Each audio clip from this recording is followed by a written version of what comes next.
小心停车场的安全，有人质疑讲停车场敢是伫安尼死角发生伫新北市。新北市三峡一间大卖场透中道停车场就发生抢案，当时一个负责人在买完物件要开车的时呢，想袂到讲，有歹徒呢一直对摕刀啊堵着伊的腹肚，伊随从皮包内面2000块现金交歹徒，才无受伤。啊，当然啦。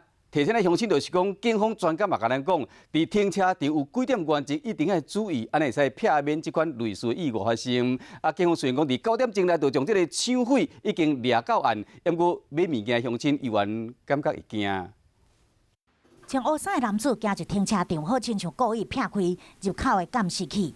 车到中昼12点外，伊秘伫边仔角短16分钟，就找到目标。伫手了后，行楼梯间离开犯案的现场。伫路里还阁故意偷试用手机疑似要闪避监视器，甚至还阁换衫闪避追击。其实伊的面貌伫停车场时阵，就已经清楚被翕落来。当时男子利用妇人买完物件牵车的时阵，举刀拄伫对方正面腹肚，连伊甲包包内面的钱拢摕出来，伫手2000块现金跟落跑。案发的现场是大卖场的地下停车场。这比较暗一点，比较暗一点。对，确实是暗一点。那就是要加强巡逻。